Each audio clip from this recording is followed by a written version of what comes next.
Hi மக்களே வணக்கம். இன்னைக்கு சின்ன மருமகள் சீரியலில் பார்த்தீங்கன்னா நம்ம சேது தமிழ்ச்செல்விக்காக வயிறு அடிக்க பட்டு புடவை நகை நட்டு எல்லாமே வாங்கி கொடுக்குறாருங்க. ரொம்ப சந்தோஷமாக இருக்காரு நம்ம சேது. ஆனால் தமிழ்ச்செல்விக்கிட்ட கொஞ்சம் கூட சந்தோஷமே கிடையாது. ஏதோ அவர் வாங்கி கொடுக்குறாருன்னு சொல்லிட்டு எல்லாமே வாங்கிக்கிறாருங்க. அவங்க மனசில் என்ன தான் நினச்சிட்டு இருக்காங்கன்னு தெரியல. ஏதோ கடமைக்குன்னு சொல்லிட்டு அந்த குடும்பத்தில் இருந்துட்டு இருக்காங்க. நம்ம போஸ் அவங்க அம்மா பேச்சை கேட்டு என்ன பண்ணுறேன், அங்கே வேலை பார்க்குற சூளக்கல்ல வேலை பார்க்குற ஒரு மேஸ்திரியை கைக்குள்ளே போட்டு அவனுக்கு கொஞ்சம் பணமும் கொடுக்குறாரு.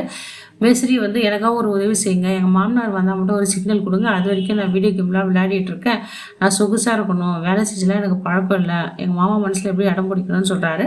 பணத்துக்கு ஆசைப்பட்டு அந்த மேஸ்திரியும் ஒத்துக்கிறாரு. சரிங்கப்பா நீங்கள் கவலைப்படாதீங்க, நான் தகவல் கொடுக்குறேன்னு இவர் ஜாலியாக என்ஜாய் பண்ணிட்டு இருக்காரு.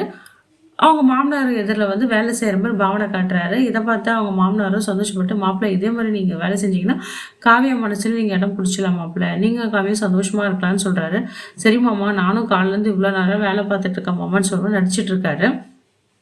இந்த நடிப்பு எவ்வளோ நாளைக்குன்னு தெரியல. கண்டிப்பாக ஒரு நாள் அங்கே வேலை பார்க்குறோம், கண்டிப்பாக அந்த அமைச்சர்கிட்ட போட்டு தான் கொடுக்க போகிறாங்க. அது தெரியாமல் இந்த போஸும் விளையாடிட்டு இருக்கான். தமிழ்ச்செல்வியோட கல்யாண நாள் கொண்டாடுறதுக்காக ரொம்ப கேக்லாம் வெட்டணும்னு சொல்லிட்டு ரொம்ப தமிழ்ச்செல்வி சர்ப்ரைஸ் பண்ணோன்னு சொல்லிட்டு கேக்லாம் வெட்டணும்னு சொல்லிட்டு எல்லாம் ஆர்டர் பண்ணியிருப்பாங்க. கரெக்டாக 12 மணிக்கு தமிழ்ச்செல்வியை எழுப்பி ராஜாங்க அப்போ தான் எல்லாம் வந்துடுவாங்க.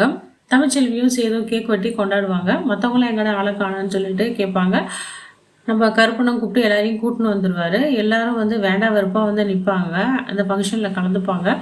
கடமைக்கு வாழ்த்து சொல்லுவாங்க. ஆனால் அப்போ தான் ராஜாங்க மட்டும் காவியா மலர் ரொம்ப சந்தோஷோடு அவங்க திருமண நாளும் வாழ்த்து தெரிவிப்பாங்க. தமிழ்ச்செல்வியும் அவங்களுக்கு நன்றியும் சொல்லுவாங்க. ஆனால் எல்லாத்தை விட பார்த்திங்கன்னா நம்ம சேதுக்கு தாங்க ரொம்ப ஆசை, நம்ம தமிழ்ச்செல்வி கூட வாழணும், நல்லா பார்த்துக்கணும்னு சொல்லிட்டு. ஆனால் தமிழ்ச்செல்வி ஏன் தான் அப்படி இருக்காங்க தெரியல. அவங்க மனசில் என்ன தான் இருக்குதுன்னு தெரியல. அது வெளிப்படையாக யாருக்குன்னா அவங்க ஷேர் பண்ணால் நல்லாயிருக்கும். காவியா இருக்காங்க, மலர் இருக்காங்க, அவங்கக்கிட்ட சொல்லணும்.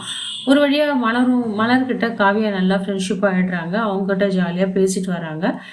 மலர் கேட்குறாங்க, எனக்கு நீங்கள் யாருன்னு தெரியலன்ட்டு. நான் தான் போஸோட 2வது ஒய்ஃபு, அப்போ எதுக்கு போஸை பற்றி எல்லாம் தெரிஞ்சு கல்யாணம் பண்ணிக்கன்னு கேட்குறாங்க மலர். ஏங்க நம்ம யாருன்னா ஒருத்தர் ஒரு மனுஷனை திருத்தணும்ல.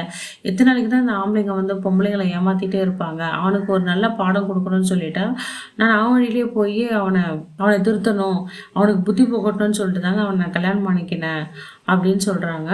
இது மாதிரி தரங்கட்டவனை போய் யாருன்னா ஒரு பொண்ணு கல்யாணம் பண்ணிப்பாங்களா? என்ன பண்ணுறது? அவனை அவன் திருந்தணும், அவன் தப்பு உணரணும், அவன் தப்பு உணர்ந்து அவன் திருந்தணுங்க. அதுக்காக தான் அவனை கல்யாணம் பண்ணிட்டு அவனை பழி வாங்கணும்னு சொல்லிட்டு காவியா சொல்கிறாங்க மலர்கிட்ட. இப்படி இவங்க 2 பேர் ஃப்ரெண்ட்ஷிப்பும் தொடருதுங்க. இதை பார்த்து நம்ம தமிழுக்கும் சந்தோஷமாயிடுது. அப்போ நம்ம 3 பேர் நல்லா ஃப்ரெண்ட்ஸாக இருக்கலாம்னு சொல்லிட்டு முடிப்பட்டு இவங்க நல்லா ஜாலியாக இருக்காங்க. யார் சந்தோஷமாக இருக்காங்களே தெரியலங்க. இந்த கல்யாண நாளை நினச்சி 2வது வருஷம் கல்யாண நாள் நினச்சி நம்ம தமிழ் ரொம்ப சந்தோஷமாக தான் இருக்கார்.